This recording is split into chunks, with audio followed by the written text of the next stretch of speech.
Hey y'all, I'm Todd Bailey. What's up? It's Arie Lombardozzi. And this is fucking Brewtal. Get in the pit, stock up the fridge, and listen. We're here to cover the latest in metal news and craft beer. A match made in hell. If it makes you bang your head, then we want to hear it. If it tickles your taste buds, share those suds. Turn it up to 11. Crack open that beer. It's about to get brutal.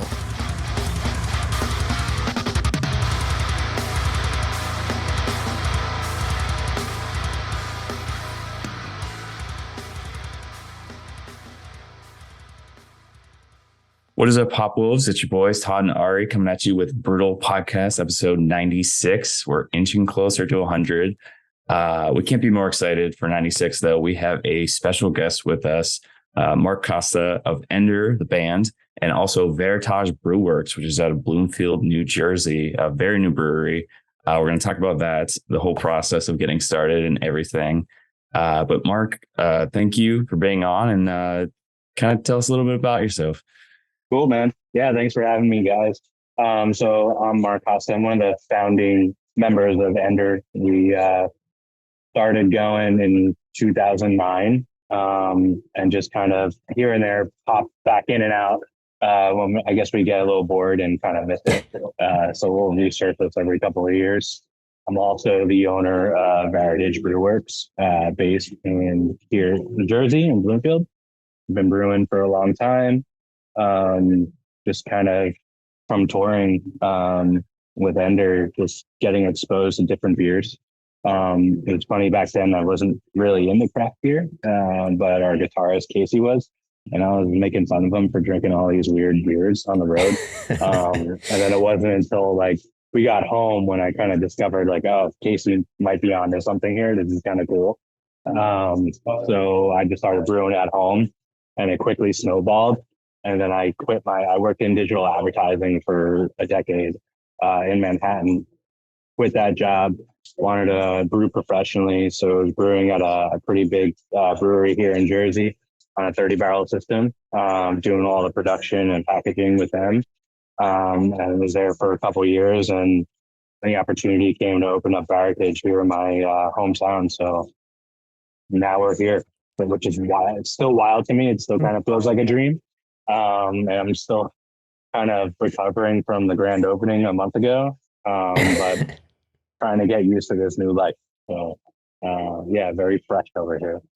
Well, that's awesome. That's amazing. Especially for a new beginning like that is really cool. Yeah, to be actually like, do you consider it like your second home now? Is this like your baby? Oh yeah, I'm here more than I am home. I've been trying to step away from the tap room as much as I could, just because I'm doing all the brewing and the production here by myself. So I'm doing the long hours, Monday through Friday. So I have one business partner, Neil. He's more of the finance guy, dealing with all the paperwork with the state, because there's a ton of it, especially in Jersey. They've got that's brutal in itself. It's real bad right now. They got their foot on our necks pretty bad here. So there's a ton of red tape that we have to go through pretty much on a weekly basis. So he kind of handles that and then helps run the tap room. But Neil and I are next door neighbors, and it's a 3-minute drive from our door to the brewery. So if anything goes wrong, just kind of shoot down here in my truck and fix it. So it's pretty chill. That's what's awesome. up. Hell yeah. We're going to keep things going because we got some beers on tap. You do as well. Yes. Talk Literally. To us. Yeah, let's have you start us off. What will you be drinking with us today? We just released a new stout, new oatmeal stout. It's dark beer season here at the brewery. So I'm probably going to start with that.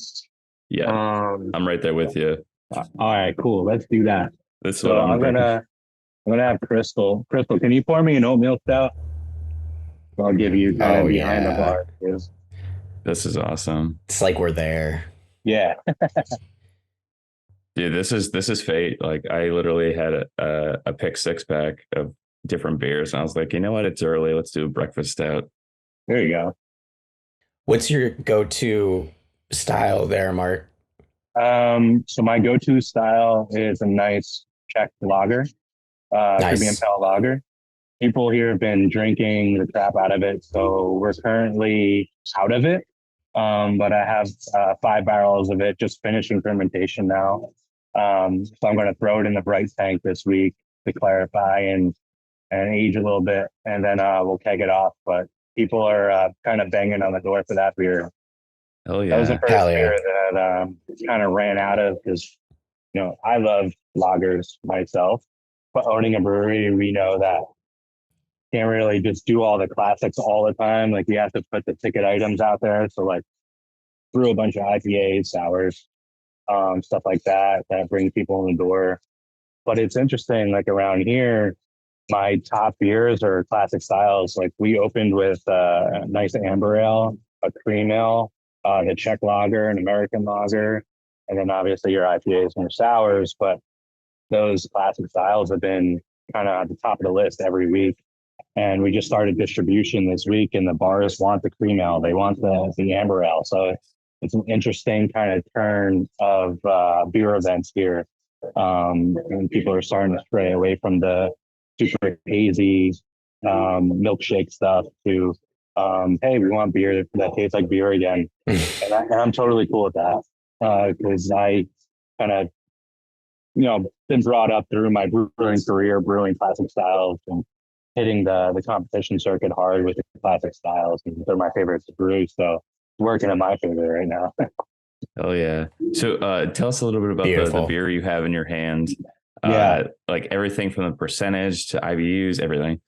All right. Yeah. Let me bring up my notes, because I've been brewing a ton here. So this beer is called WATESSING Stout. So our neighborhood where the brewery is called WATESSING, the WATESSING area. So what I try to do here at Varitage is kind of pay tribute to my own heritage as well as the history of Bloomfield, kind of intertwine those two stories. And this is one of the first Bloomfield-based beers.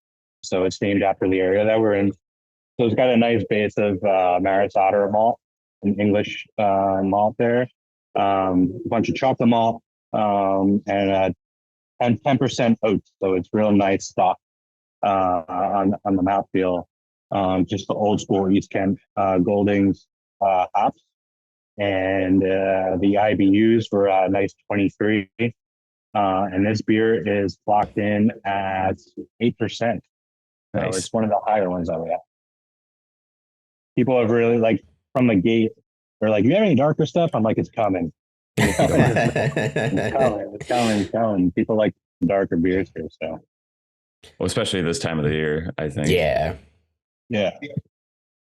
Now that's cool. And like you said, the return to form essentially for wanting those more traditional and classic, just like the stouts, the lagers, the pilsners, everything like that.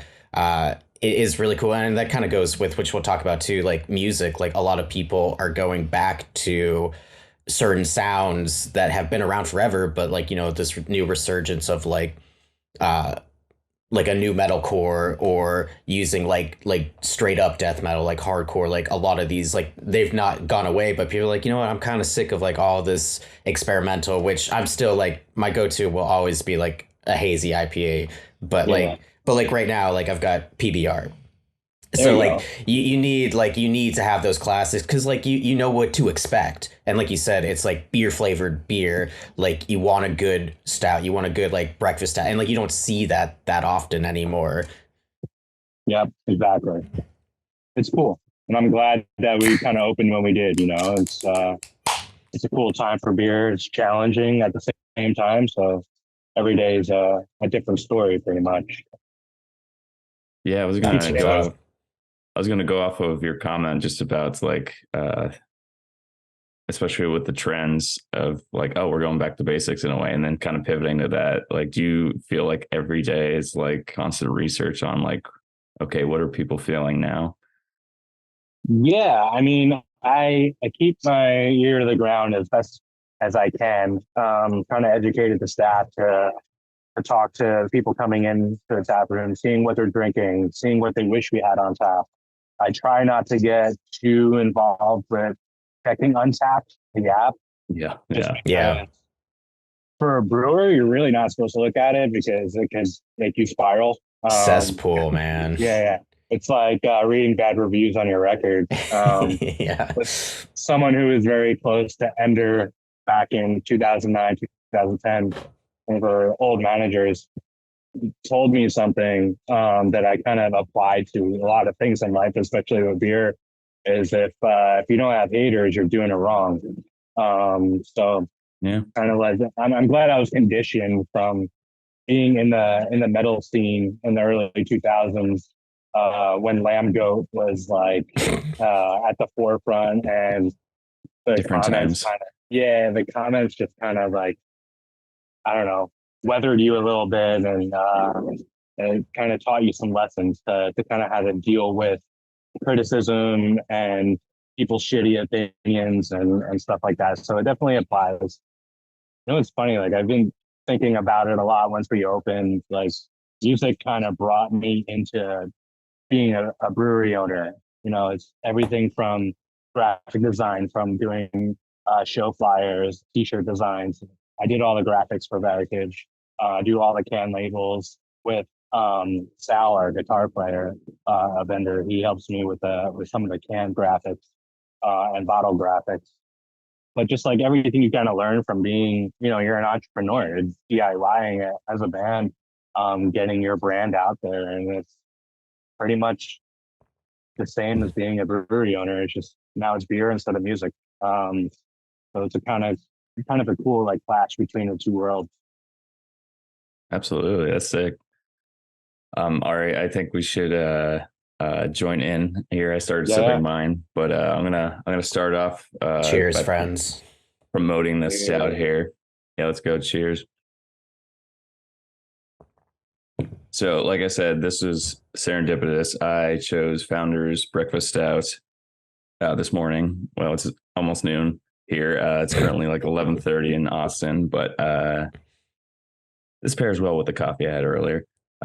It's got notes of chocolates, coffee, and then of course oatmeal.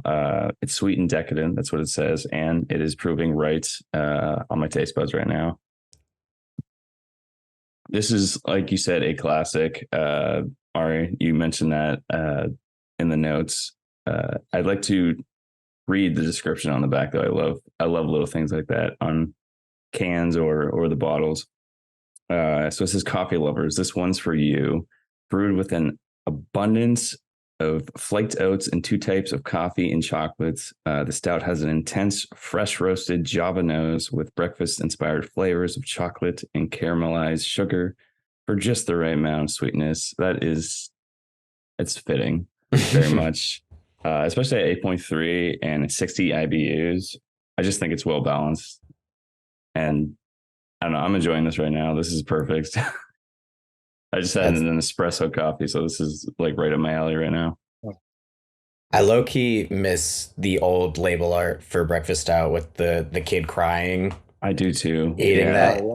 Yeah, this is a little bit more straightforward. Like you have a spoon on here with like a bowl of oatmeal, and you know, it's not the same. Yeah, it's got colors of like cocoa and brown. It's got like a wooden background. But yeah, I don't know. I do miss the artwork. We're big on like obscure artwork in a way for beer. Yeah, you got it. It's part of the story, man. Yeah. And we always to add to Todd's to piggyback off that, Hopwolves gonna be like, we hear this every episode, be like, I don't care. Like about the whole like the pageantry. So like even if like a beer or like a song or something like isn't even like that great, excuse me, but like you have like the story behind it, like you have the cool art, you have like it's like really meaningful, like it'll elevate anything. So like when something's good, it just makes it even better to be like, this is everything that I wanted, because it's a literal art of brewing, of packaging, of everything. And like you said, that crossover is really exciting because you're just switching out the music for the beer, but they go hand in hand, and that's it's super cool. Yeah, well, every beer, like I've told people this, like to me, it's like writing a song, right? You know, sit down, do the recipes. You think a lot about like right? When this beer gets released, like what season is it? What are people going to be doing? Where are they going to want to be drinking? Same idea is like, okay, I'm going to write this song. What do I want people to be doing while listening to this song? Like, what do I want? Like, there's a piece of nostalgia too. Like, where do I want to kind of transport them back to? And it's the same thing with a beer. So every one of our beer names is kind of like a song title to me, and it tells a story. So like the description for all the beer is kind of telling a little bit of the story of like how I came up with the recipe or what's it in honor of. Just kind of like be a little bit more transparent about the story and make that connection. So it's very, very similar to songwriting to me, at least. I love that comparison. Makes sense. Yeah. That's incredible. And I was just thinking about there's a meme that I saw like a while ago, but Todd and I talk about it all the time. It's like, because we're both in our 30s at this point. So like going to shows is a little harder now. And I know that I'm sure you can relate playing the kind of music that Ender does, but it's like, you go to a show and it's like Tyler Durden from Fight Club, where it's like, I'm not gonna mosh, but then 2 PBRs and a bell hit later, I'm in the pit. So like, I could only imagine like having the Varitage beer and listening to like Here to Stay. Like I was throwing down with my dog in the kitchen earlier, listening to it with 1 cup of coffee. So like, I can't imagine how that's gonna go off in a live setting. Yeah. I missed the last live show where they shot the video just because I was launching Varitage. So I told the guys I couldn't give them the time or the energy. I was just shot. So they were totally cool.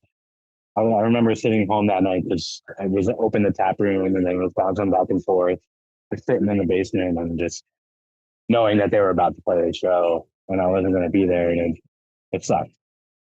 I guess because we've been together for so long, like since 2009. So you don't know how many more opportunities they're going to pop up to play live. I honestly didn't think I was ever going to be able to do it with them again, but kind of the stars aligned on that. And we played late last spring. And it was the same thing that you were just saying. It was like, all right, I'm older now. I own a brewery. I need to conserve my body here, like because our live show is very energetic and people are going nuts, and you kind of feed off of that. So I started playing the first song of the set, and I was like, all right, I'm just gonna chill with it. And then all of a sudden, I just see like people getting into it, and it was just like people who have been following the band since 2009. Who were kids who are now like grown ass men, like doing the same thing we said. Oh, I'm not going to throw down, and then they're throwing down, and I just went nuts, like just on stage, and then I had a bang over for like 3 days after. It's almost like you're an athlete. You got to take a cold bath and stuff. Yeah, ice bath. Fill the hot liquor tank with ice. That's what I do. Oh, that's incredible, dude. Well, we're gonna get more into that, of course.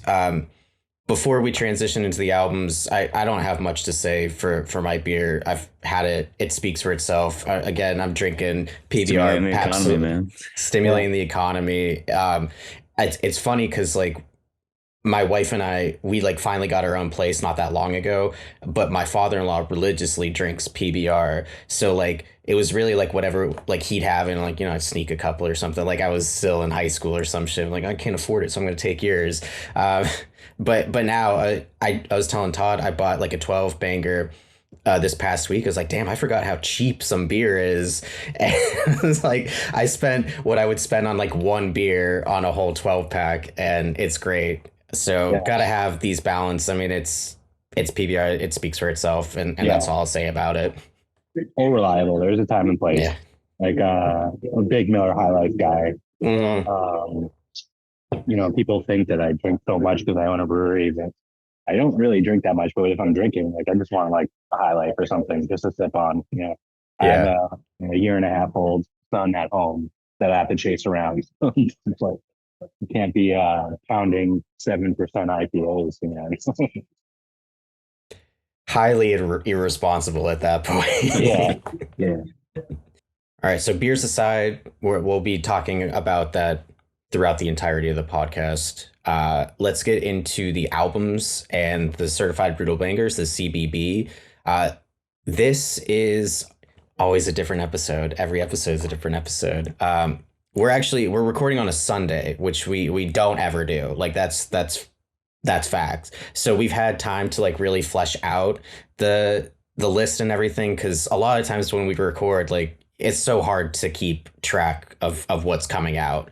But there's always like one that we're like, God damn it, like how did this slip through the cracks here? So we're gonna start with the albums. So as always, we have 20, and then Mark, we're gonna ask if we missed anything, if there's anything that's appealing to you. So we'll go through it and then we'll kind of talk about it a little bit there. We're gonna start off with Break 50 with Every Scream Became a Whisper in the Dark. It's a mouthful, but I like it. Followed by Devil's Reef with the Droste Observer. Hopefully that's right pronunciation, not our forte here on Brewtal. Then we have Edict with In Defense of Labor. That's an EP. Ectomorph with Vivid Black. Genus Ordinus Die. I hope. The Beginning. Then we have Jarhead Fertilizer with Carousel Warfare. Canker with Ascension. Manicore with their Promo 2023. That's an EP. Nailed Shut, MA, important, with their Lust in the End EP. OSIAH with Kararos. Photocosm with, let's see, Foreordained. That's a mouthful too. Man, I'm having trouble today. Plague of the Fallen with Amongst the Rats, not where you want to be. Progeny of Sun, Throw of Desolation. Psycho Frame with Automatic Death Protocol. That's also an EP. Rage Behind with Eminence or Disgrace, excuse me. Sasta with Black Death Doom. Nice. Sentinel with Age of Decay. Winter Horde with Neptunian. Dude, I appreciate you doing this. So each episode, it's an attempt. Yeah. This is the hardest I've had in a long time. So I don't know what's going on. Metal is such a great opportunity to learn new words every day. It is. It's a whole new language. Then we have Wrath of Legarius with Necrotic Assimilation. That's an EP. And rounding it off, we have Zabalba with Astalin EP. Whew. Okay. So, Mark, was there anything in the very broken and terribly said list that really stood out to you? Or is there anything that we missed that we should know about? Nope, because I've been stuck in a time capsule for the past couple of months. Okay. So I am unaware of any recent releases. I've been in the brew house listening to like old school, early 2000 emo and the old screamo throwbacks, like some Chiodos, a lot of Thrice, nice. Stuff like that. So I am unaware of these, but now I'm going to have to look them up, but you're going to have to send me the spelling. I will butcher them. Check out our post. I think we just did a recent one on the releases, but that's where people should go for our list. Yeah, it's too tough. It's too tough. Those are great. Big Thrice and Chiodos fans here on Brewtal, and I know we talk about this really anytime we bring artists on. It's just like you're creating such heavy music that most of the time, like that's not what you're generally listening to, because you don't want to like, you know, and I'm not trying to, forgive me if I'm putting words in anyone's mouth, like, you know, you don't want to recreate the same thing that you're listening to per se. So having those palate cleansers is key. Yeah, for sure. I think the last time we spoke, like I was heavily into Lettuce. I've seen them live.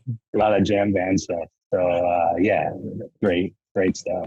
But yeah, I try, like you said, like I try not to like oversaturate the palette with what I'm actually working on, and kind of pull from different influences by just listening to stuff other than what you're working on.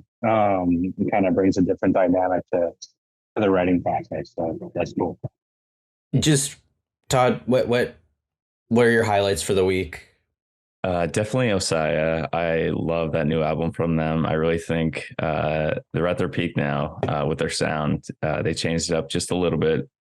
And I didn't realize at the time that their Chronos EP was part of this album. It's basically the back half of this album, but it's kind of cool to get a full length release out of them with everything. And the artwork is sick. Like we were talking about label art, it's just on point. It kind of gravitates your eye towards like, oh, I want to listen to that.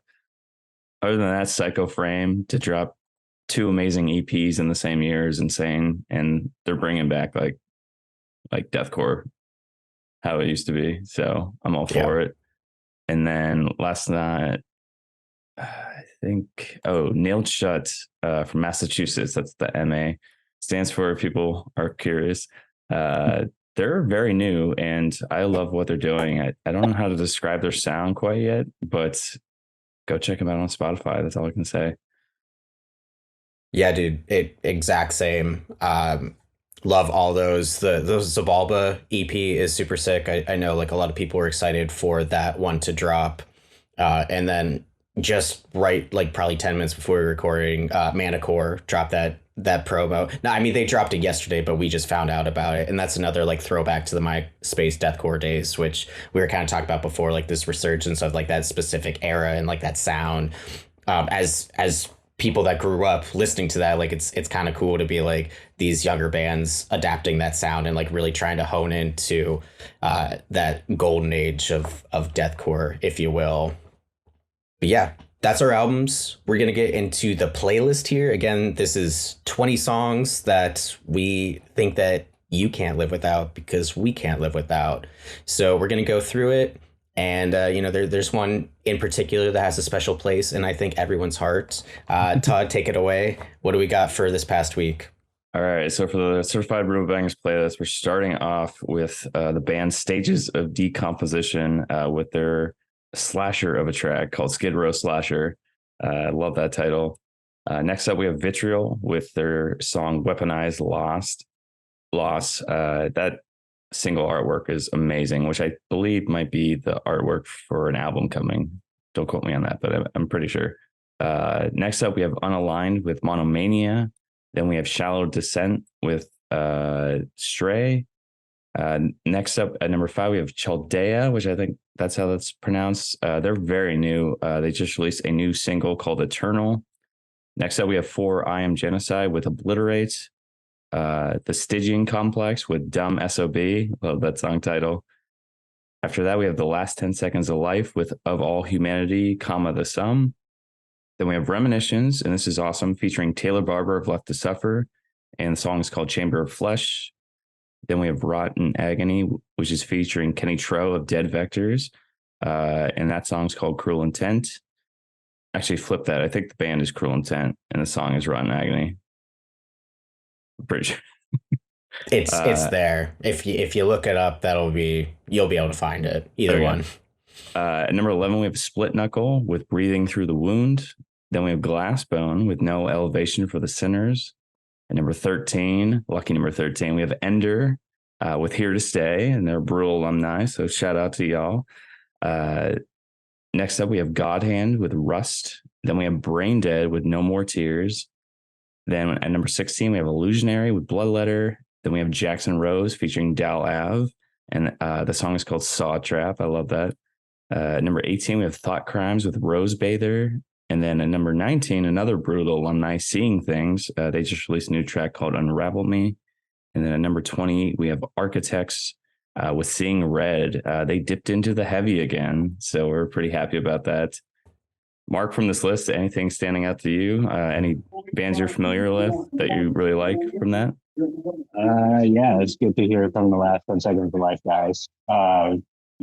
Played with them a couple times in the past. They're from the area, so familiar with those dudes, and happy that Architects are coming back on the heavy. Hopefully more of that. That's all we're going for. Yeah. I mean, just give me more of those, and I'll be happy. But yeah, those are the two that stuck out to me. Hell yeah. Ari, what about yourself? What stood out to you? I know for me, like you said, the last 10 seconds of life, I put Ender on there because I can't wait to talk about the track. Seeing things, we love them. We love that they were featured on Brewtal Podcast.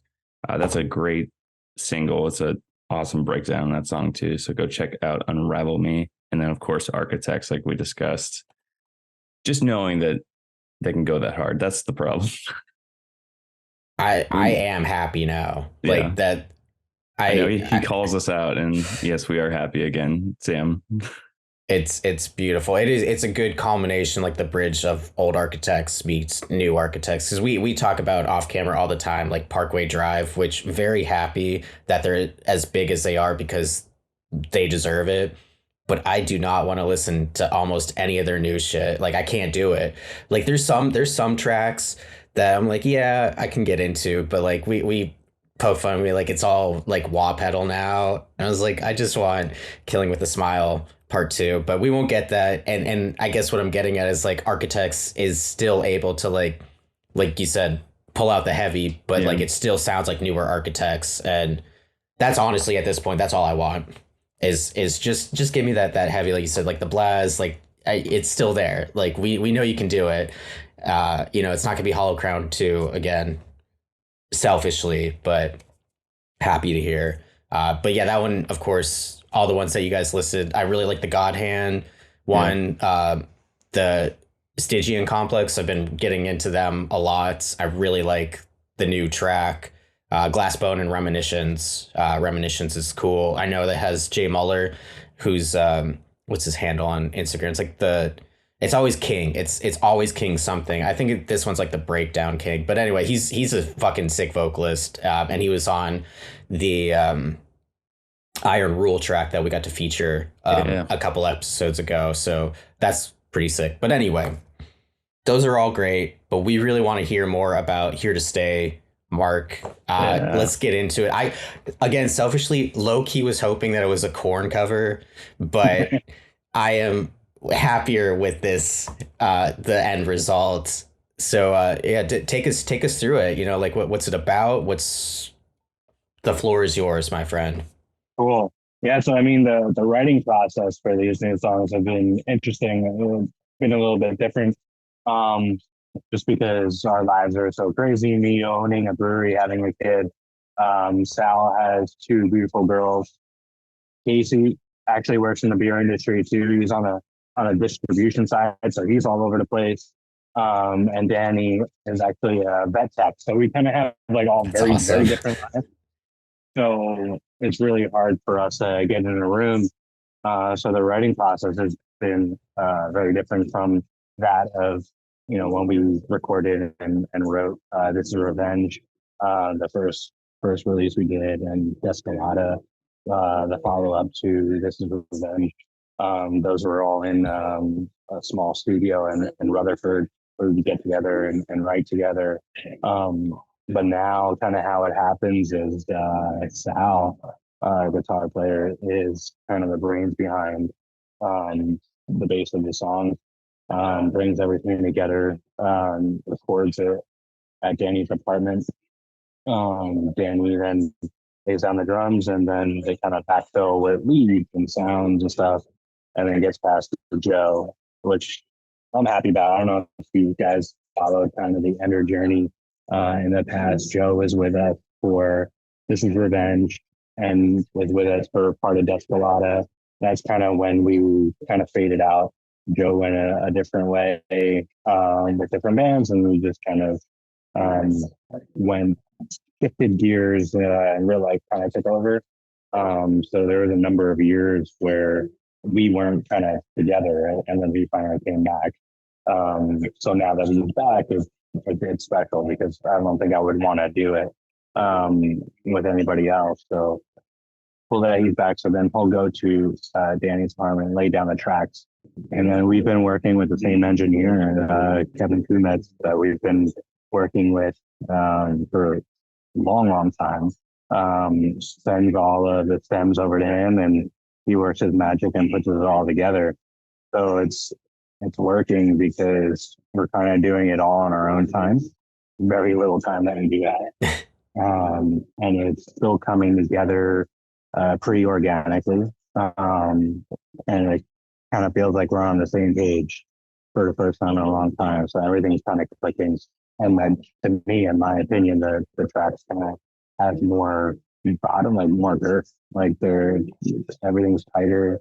It's definitely more mature. And even in the fact that you can look back and you could get a little bit of that new metal vibes we're here to stay, with the clean singing part, that Ender has never done. Before Ender formed in 2009, we actually used to be a band called Yours Truly. So there was some clean singing there, but we haven't done that since like 2007.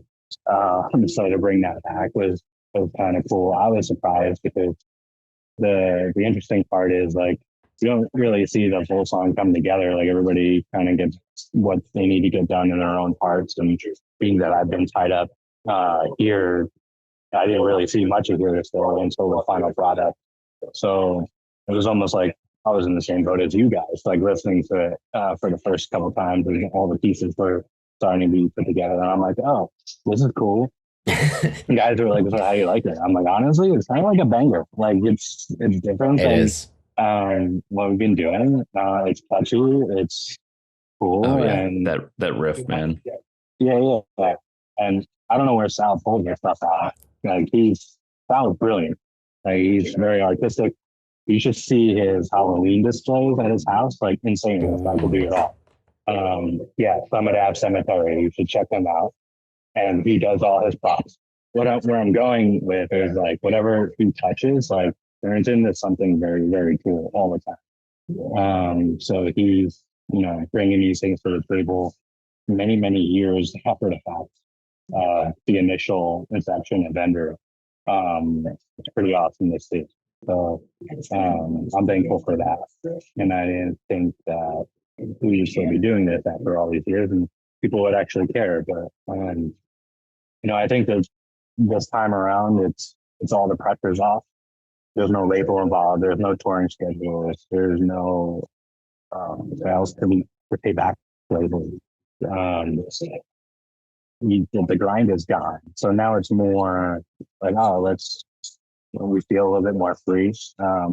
Let's just have fun. It's an excuse for all of us to, like, keep in touch and get together.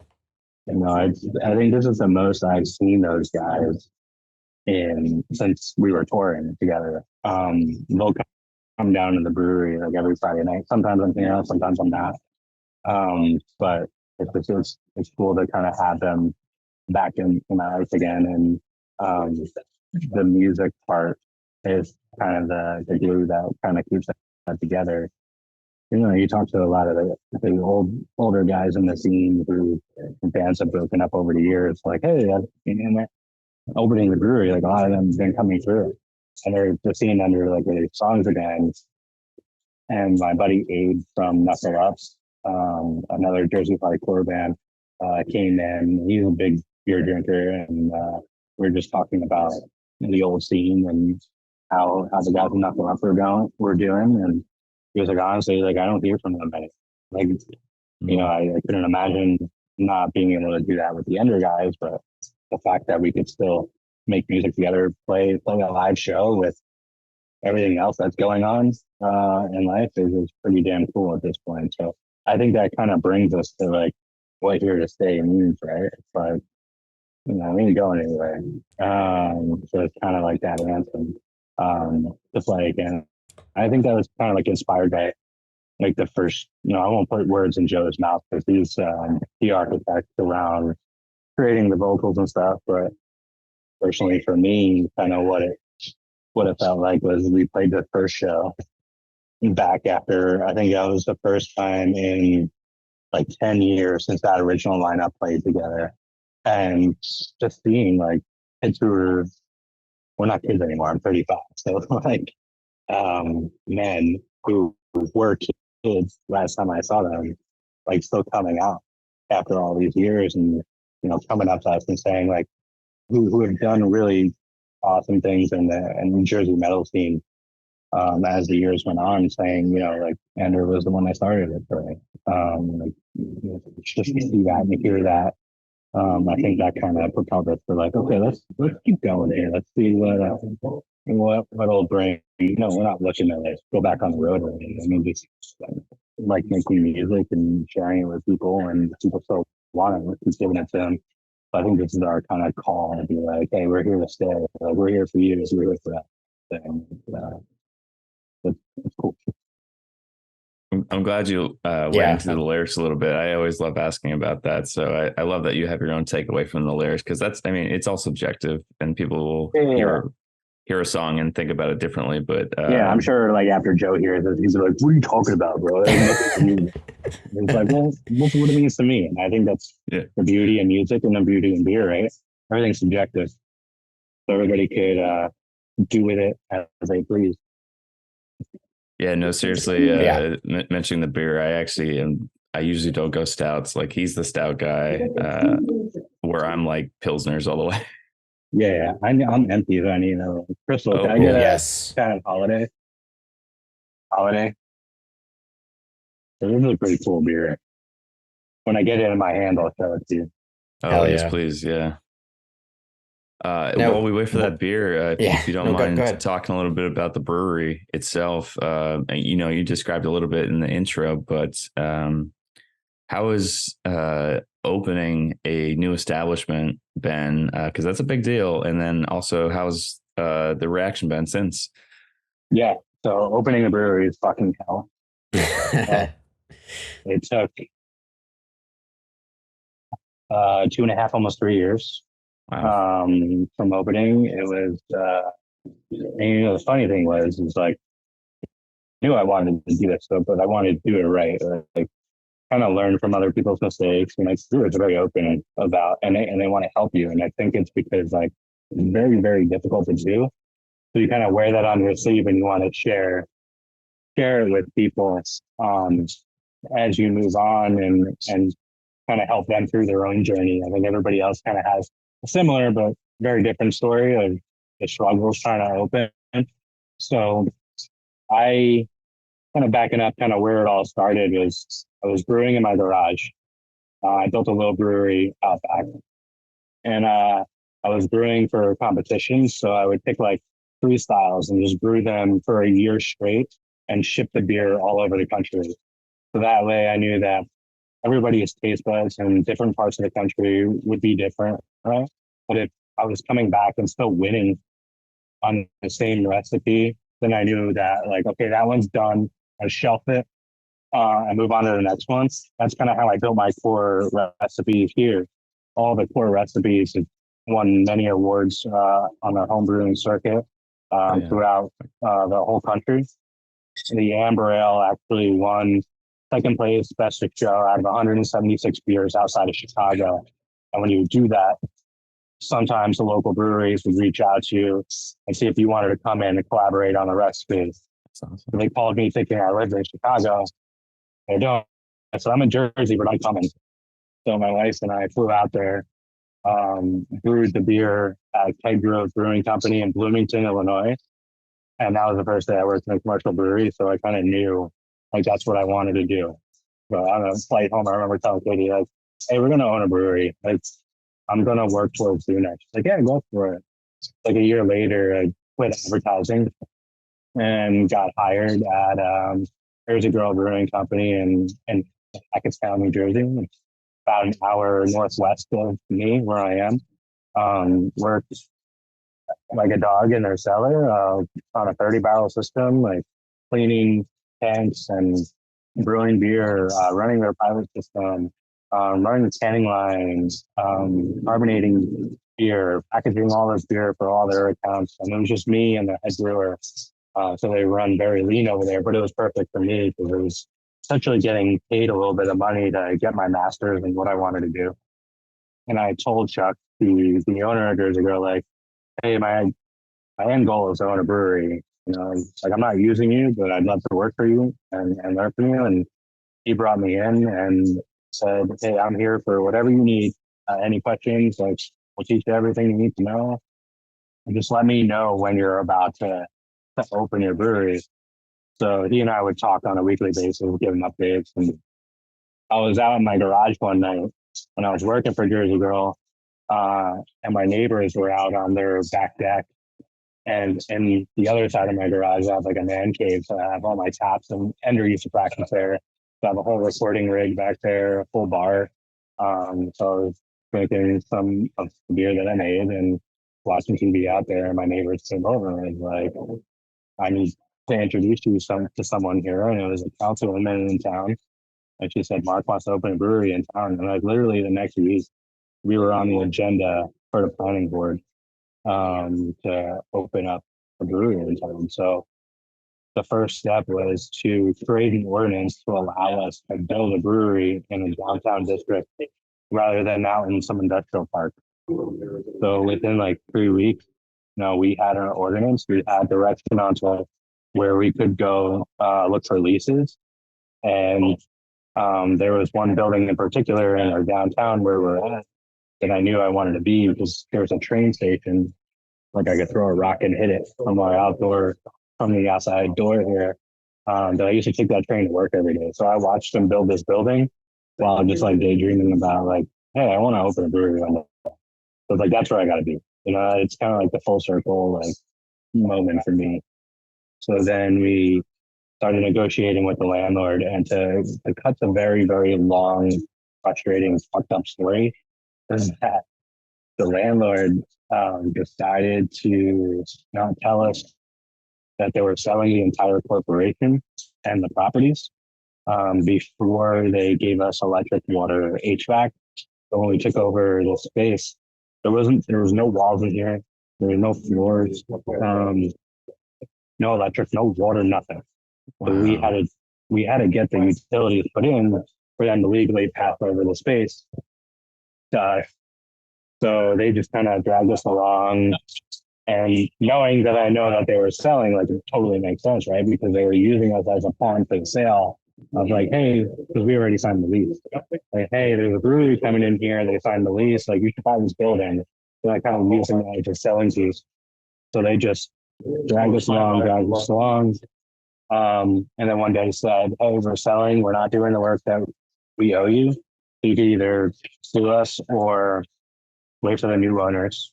So I was like, I'm a small business. Like, it's me and one other guy. I'm not going to sue your large corporation. I get the fuck out of here. So we had to wait for the new owners to come in, and they're like, but wait, what are you doing? So like building a brewery is there's a lot of moving parts, So we had to like comb through that, and then they had to hire a team to come do the building. And then they had to, put in all our utilities, put up drywall, and then say, okay, here you go. Now you can start construction. So we had an 8-month dead in the water period. So I should have opened last summer. Yeah, so it was one of those situations.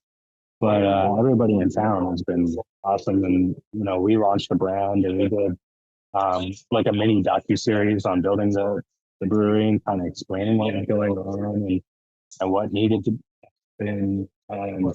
And people have been following ever since. And they come in here every weekend and say, hey, you and Mark, like, I've been following you. Like, we're so happy that you're finally open. We've been following since the beginning. So kind of took everybody else on the journey with us opening this place. But once we were kind of handed the keys, it was awesome, like watching this place transform. Like, we even poured the floor here. Like, we had big ass cement trucks. We were just pumping concrete in because we needed the floors to be kind of put in the right way for all the drainage and pitch the correct amount. But the tap room is pretty quiet, so I could kind of show you. Yeah. What it looks like. Oh, hell yeah. So like every structure that you see, we did. Oh, wow. And I made That's awesome. For the brew house, and the fermenters, the stack fermenters, and we have 24-foot ceilings, so you could go up instead of out. So now we can have these cool German tables here. And once football starts today, it'll pack in. But yeah, it came together pretty cool. Is that a little place to hang up upstairs there?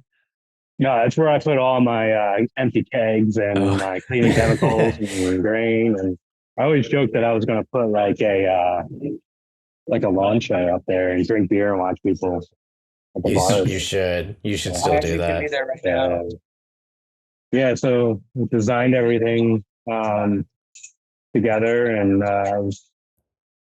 Varitage is the word variety and heritage kind of match together because trademarking is impossible when it comes to alcohol. So I am Portuguese and Italian, and I grew up in North Jersey.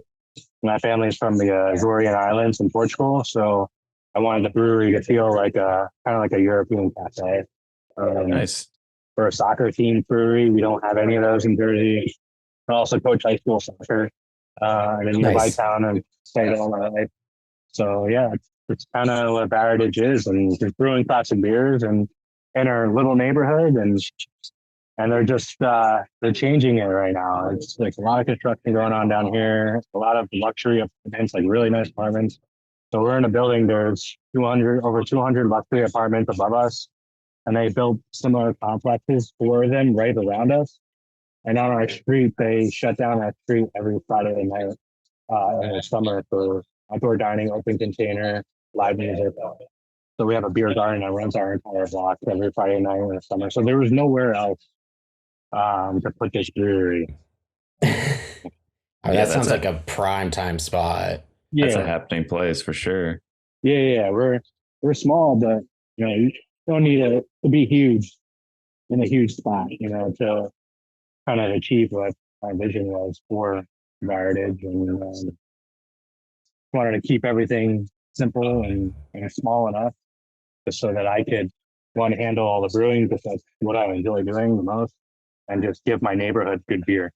So it's cool to see the community starting to build here. Like total strangers will walk in, sit next to each other at the bar, and I've seen this happen many times since we've been open. We've only been open since Halloween weekend.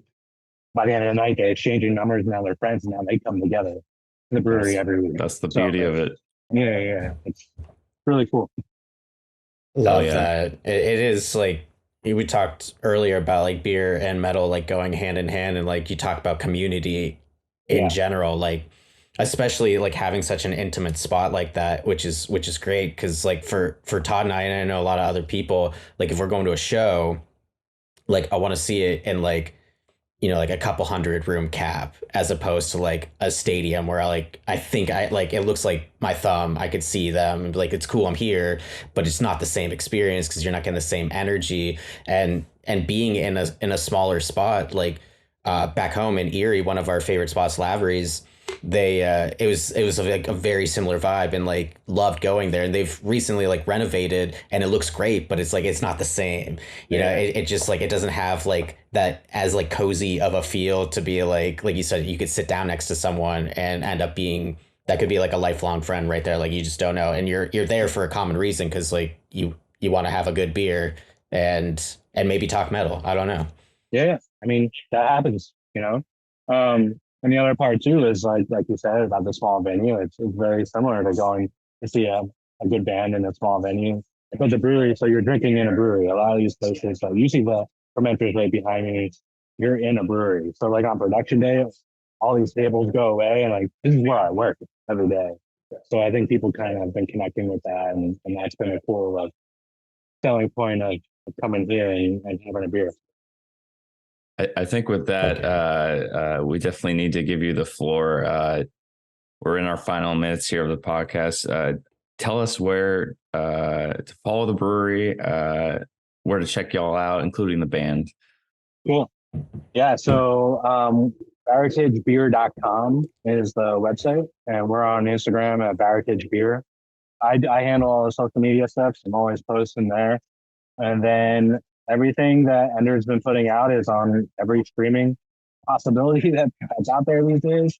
It's on Spotify, Apple Music, everything like that.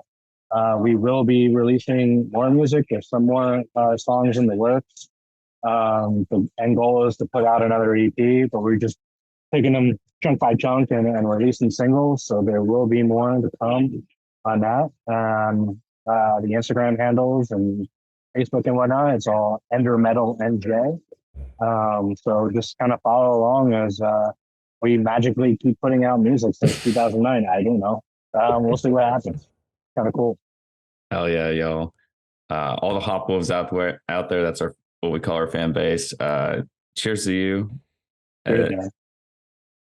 Oh yeah. And for those listening, we're gonna play that track here real soon. So enjoy. Yeah.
Forever here to stay.